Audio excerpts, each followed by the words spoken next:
مرضی پا کر کے حضرت خولہ رضی اللہ تعالی عنہا جاتی ہیں کن کے پاس؟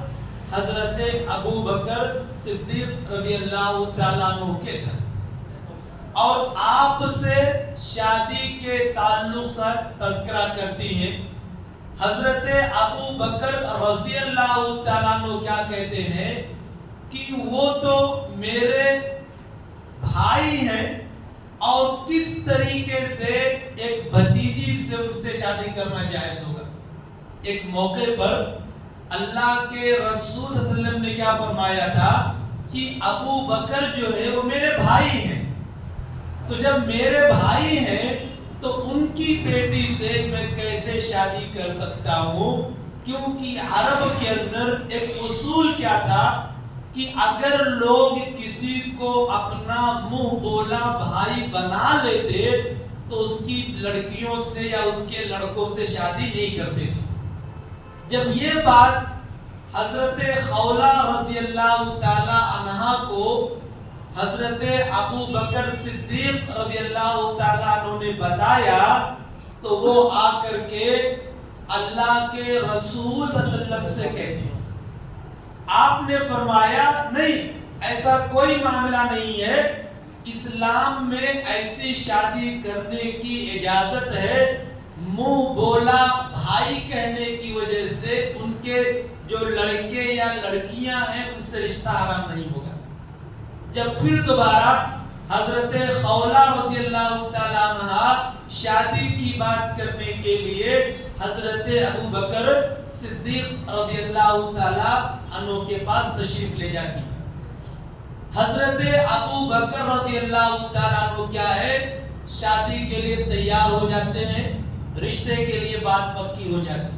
حالانکہ اس وقت حضرت عائشہ رضی اللہ تعالی عنہا کی نسبت جبیر ابن مطعم رضی اللہ تعالی عنہ جو ابھی مسلمان نہیں ہوئے تھے ان کے بیٹے سے بات طے ہو چکی تھی۔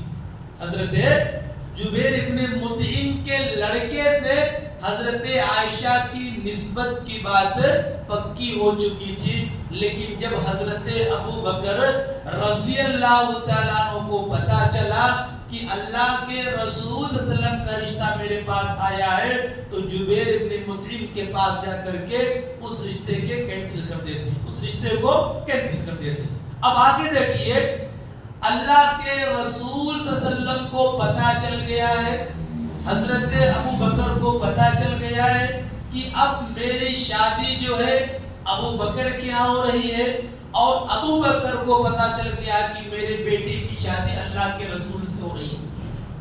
ابھی نکاح نہیں ہوا ہے، ابھی بات چل رہی ہے، اور اس بیچ میں اللہ کے رسول صلی اللہ علیہ وسلم کیا ہے، حضرت ابو بکر رضی اللہ تعالیٰ عنہ کے گھر تشریف لاتے ہیں، اور حضرت عائشہ کی جو ماں ام رومان ان سے کہتے ہیں کہ عائشہ کا خیال کرنا، عائشہ کو میری وجہ سے میری خاطر تم کوئی تکلیف نہیں پہنچانا۔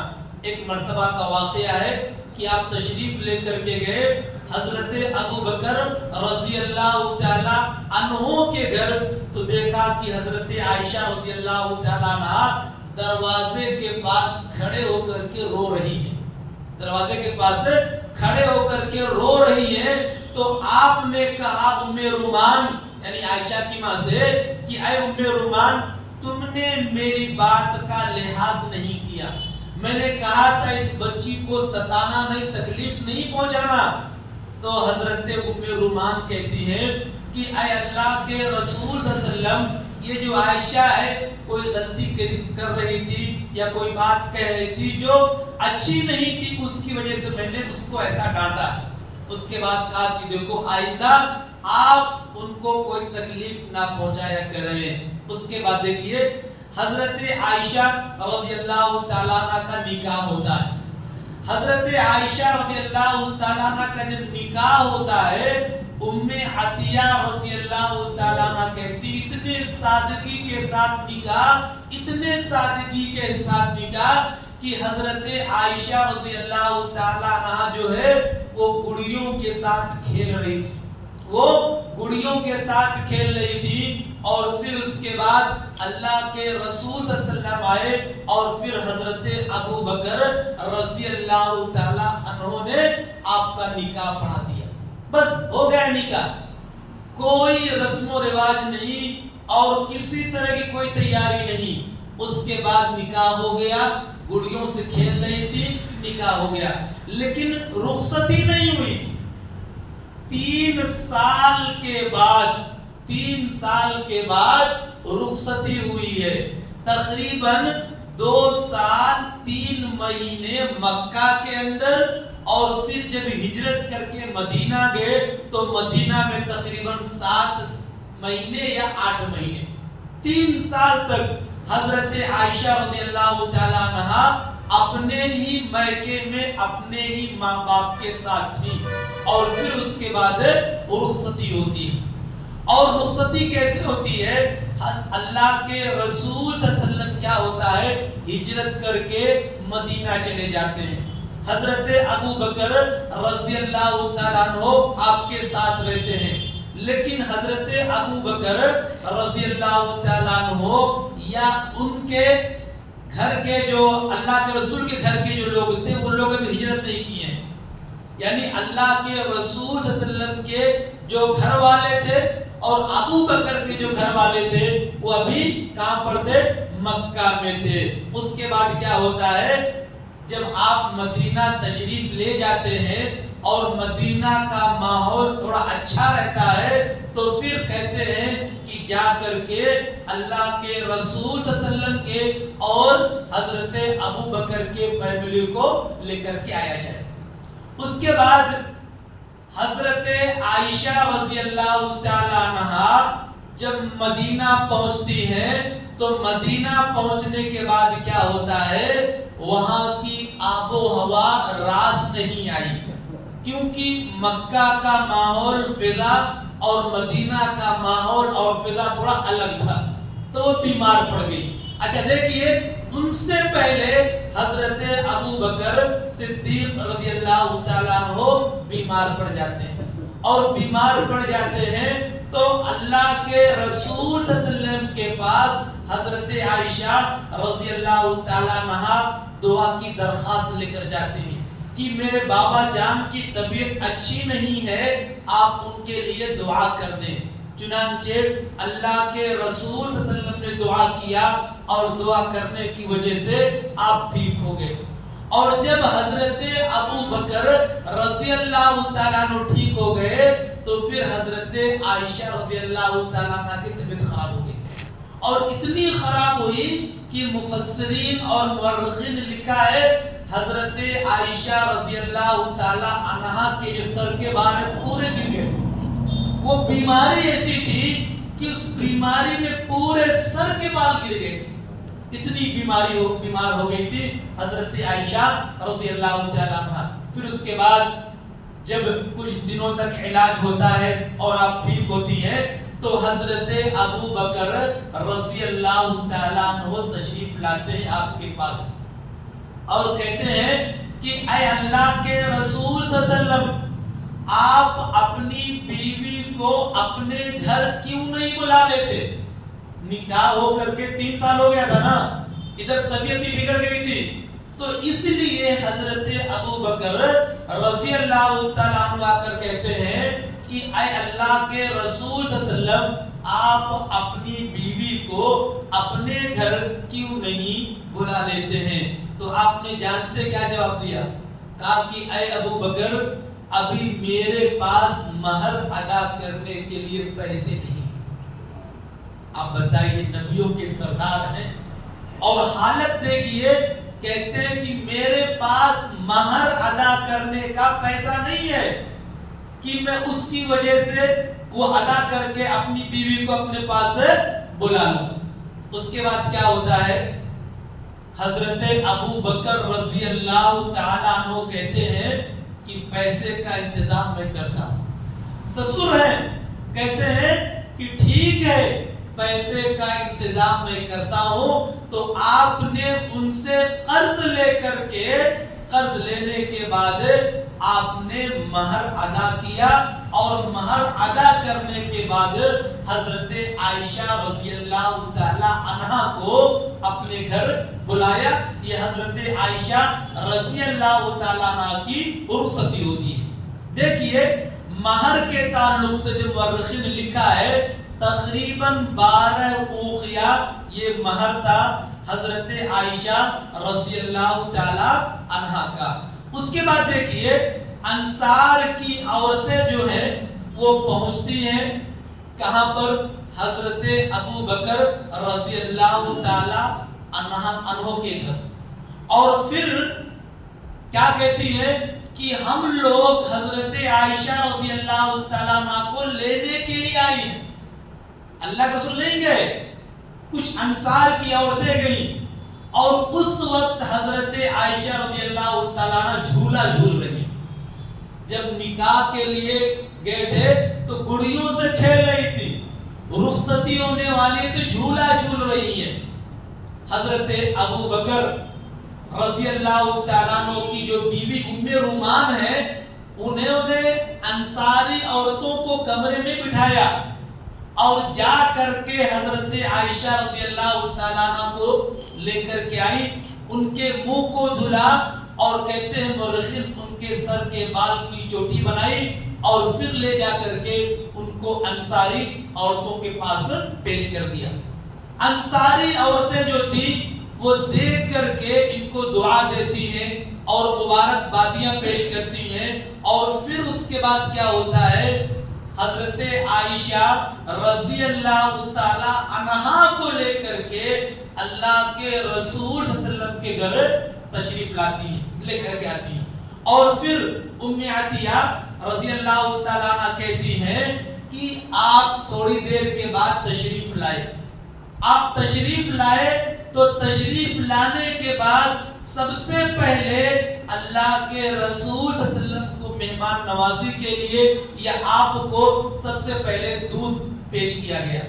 جب دودھ آپ کو دیا گیا تو وہ دودھ آپ نے تھوڑا سا پیا، جو گلاس تھا اس میں سے آدھا پیا آپ نے، اور آدھا دودھ جو ہے گلاس میں کا وہ حضرت عائشہ رضی اللہ تعالی عنہا کو دیا گیا.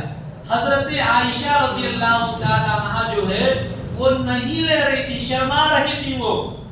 تو ان کی جو سہیلیاں تھی اور خصوصاً حضرت اسما رضی اللہ تعالیٰ عنہ کہتی ہیں کہ نبی کا تحفہ اور عطیہ یہ واپس نہیں کیا جاتا. پھر اس کے بعد حضرت عائشہ رضی اللہ تعالیٰ عنہ نے اس دودھ کو پی لیا. حضرت عائشہ رضی اللہ تعالیٰ عنہ جس گھر میں تشریف لے گئی تھی اس گھر کی حالت کیا تھی؟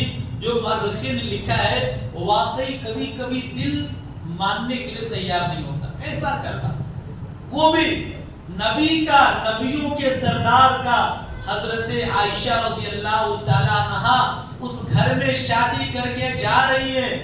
آج ہمارے مسلمانوں کو ان واقعات کو پڑھنے، سننے اور سمجھنے کی بار بار کوشش کرنی چاہیے. حضرت عائشہ صدیقہ رضی اللہ تعالیٰ عنہ جس گھر میں آئی اس گھر کی جو چوڑائی تھی نا 7 ہاتھ، بس کتنا؟ 7 ہاتھ یہ گھر کی چوڑائی تھی. اور سنیے اس کی جو دیواریں بنی ہوئی تھی وہ دیوار مٹی سے بنی ہوئی تھی. چھت کے لیے آج کے زمانے سے ٹین یا اس طریقے کے آسیسی نہیں تھے، کھجور کے پتوں کی ٹہنیاں، جو کھجور کے ٹہنیاں ہوتی ہیں وہ پتے جو رہتے ہیں وہ پتے رکھے گئے، کھجور کے پتوں سے بنی ہوئی چھت ہے.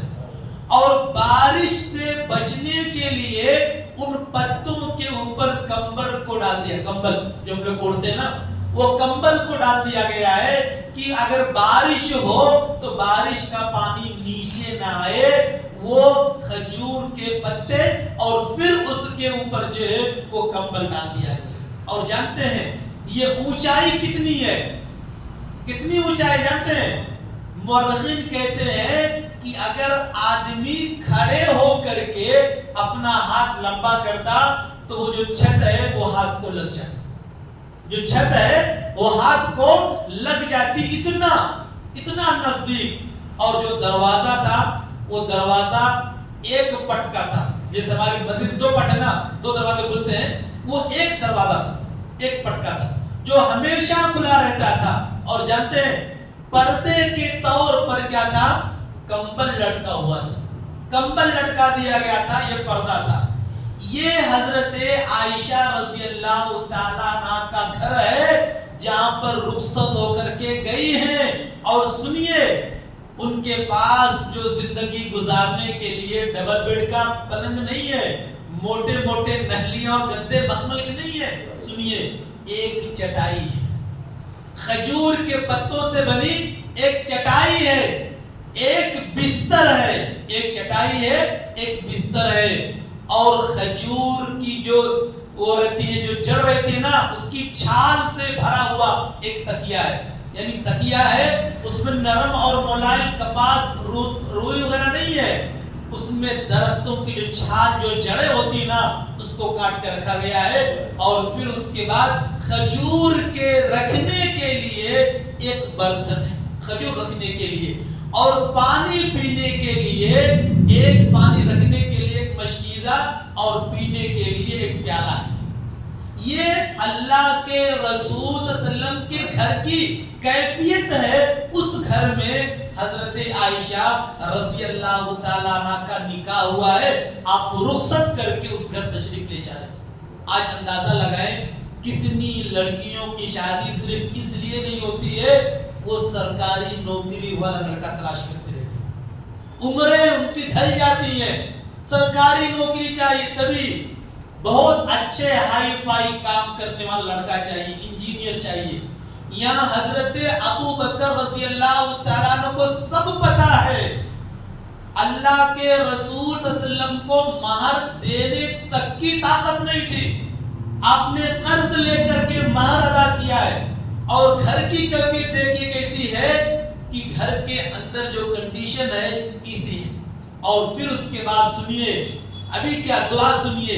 آپ دعا کرتے ہیں، اے اللہ تو مجھے مسکین بنا کر کے زندہ رکھ.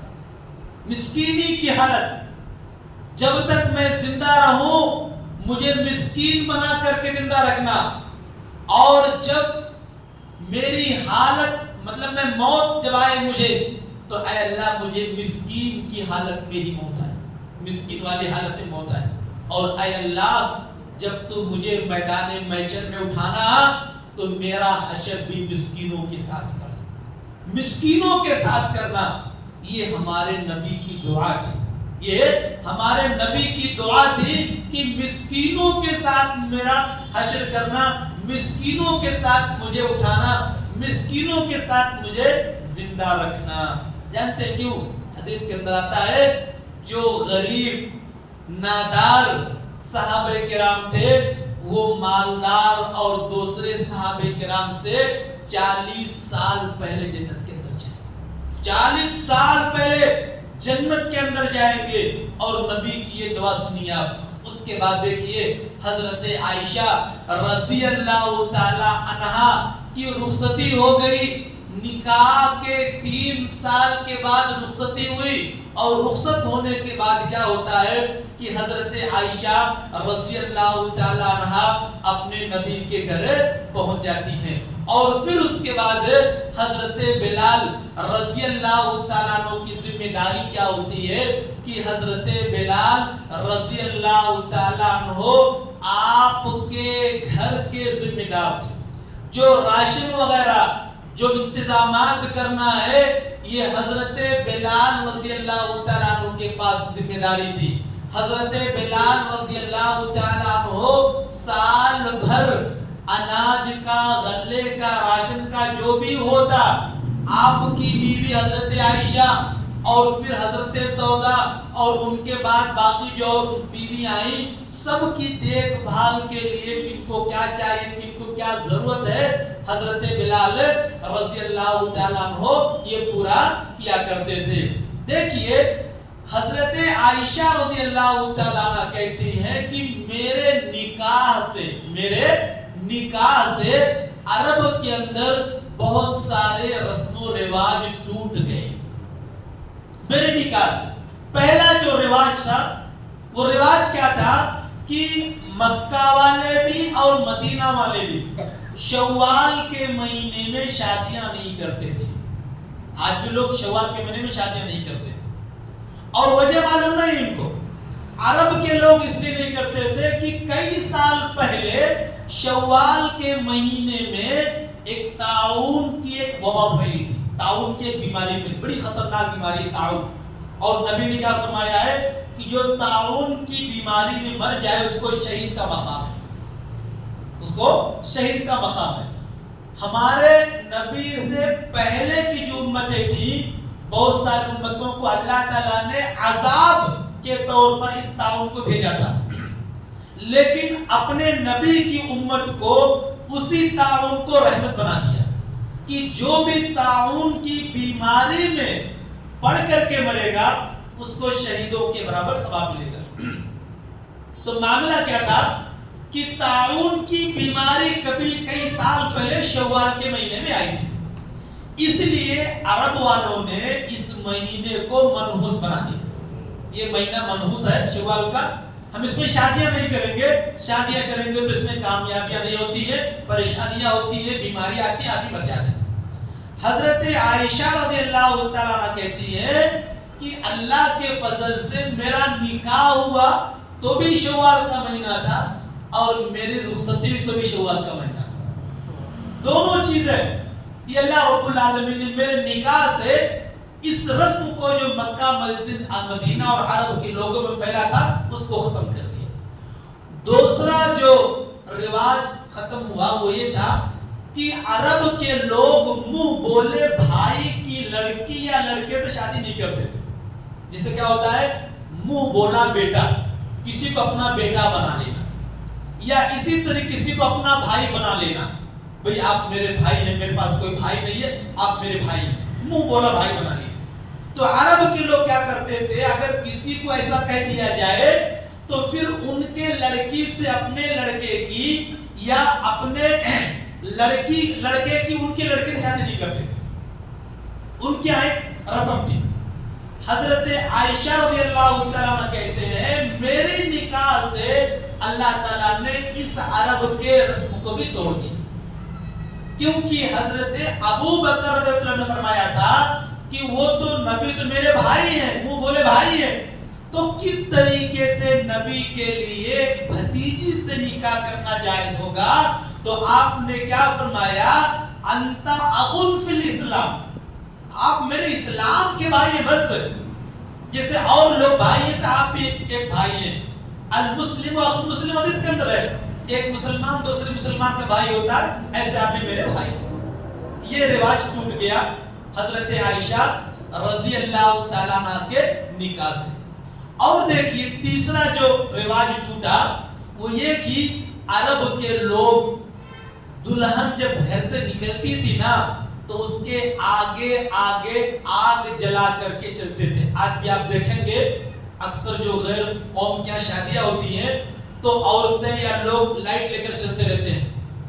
یہ آج کی نہیں ہے, اس زمانے کی. عرب کے مشرک اور کفار یہ اس زمانے میں کیا تھا, آگ جلا کر کے کسی چیز میں آگ لے کر کے وہ لوگ دلہن کے آگے آگے چلتے تھے. آج کل کیا ہے, دلہا یا شادی کے ٹائم پہ آگے آگے چلتے ہیں. حضرت عائشہ رضی اللہ تعالیٰ عنہ کہتی ہے کہ یہ رواج, یہ رسم بھی میرے شادی میں ٹوٹ گیا. کچھ بھی نہیں, نہ کوئی بارات ہے, نہ کوئی آگ ہے, نہ کوئی ہلدی ہے, نہ کوئی شکرانہ, نہ کوئی نذرانہ, کچھ بھی نہیں. کچھ انصار کی عورتیں آئیں اور مجھے لے کر کے اللہ کے رسول کے گھر کے پاس چلی گئی اور ختم. اس کے بعد حضرت ابو بکر رضی اللہ تعالیٰ عنہ کیا کہتے ہیں کہ ان کی بیوی ام رومان اپنے بیٹی کو جو جھولا جھول رہی تھی, پتہ ہی نہیں ہے کہ میری آج رخصتی ہونے والی ہے, جھولا جھول رہی تھی, لے کر کے آئی, ان کے چہرے کو دھلا, بال وغیرہ صحیح کر دیا, کہا جا ختم. آج ہم نے شادیوں کو کتنا مشکل بنا دیا, کتنے رسم و رواج. اللہ اکبر. آج کل سننے میں آتا ہے نا کہ لوگ صرف رسم و رواج کے نام پر اتنا پیسہ خرچہ کرتے ہیں, اللہ کی پناہ. قرآن مجید میں اللہ تعالیٰ نے منع کیا ہے, اللہ تعالیٰ نے آپ کو پیسہ دیا، ٹھیک ہے الحمدللہ، لیکن اس پیسے کو آپ اسراف اور فضول خرچی میں نہیں استعمال کر سکتے۔ ان المبذرین کانوا اخوان الشیاطین کہا گیا ہے کہ جو فضول خرچی کرتے ہیں وہ شیطان کے بھائی ہیں۔ ایسے شادی کا جو ابھی بات یہاں پر کہتے ہیں منگنی، یا یہاں پر کہتے ہیں کھٹ بات کرنا، اس کے لیے اتنی لمبی لمبی دعوتیں، مطلب پورے محلے کے لوگ، اتنے میں ایک غریب کے یہاں تو نکاح ہو جائے گا، ایک غریب کے لڑکی کی شادی ہو جائے گی، اتنا لمبا چوڑا۔ اسی لیے جب لڑکیاں گھروں میں پیدا ہوتی ہیں تو لوگ پریشان ہوتے، کیوں کہ اس لڑکی کی شادی کریں گے تو کیسے کریں گے؟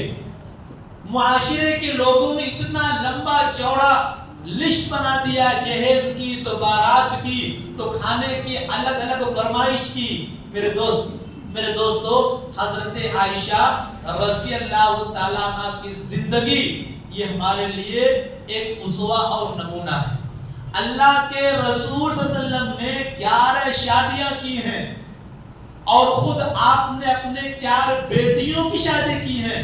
ہم ان سے دیکھ سکتے ہیں کتنے آسانی کے ساتھ اور کتنے ہی کم خرچے کے ساتھ شادیاں ہوئی ہیں۔ خیر، تو یہ حضرت عائشہ رضی اللہ تعالیٰ عنہا کیا ہو گیا، نکاح کر کے پہنچ گئی ہیں اللہ کے رسول صلی اللہ علیہ وسلم کے گھر میں۔ اب آگے انشاءاللہ کیا ہے یہ آپ کے سامنے اگلے ہفتے کو پیش کیا جائے گا۔ اللہ تعالیٰ دعا کہ اللہ تعالیٰ ہم تمام لوگوں کو قرآن اور حدیث کے مطابق زندگی گزارنے کی توفیق عطا فرمائے۔ اللہ رب العالمین ہم تمام لوگوں کو صحابہ اور صحابیات کی سیرت کو پڑھنے سمجھنے کی توفیق عطا فرمائے۔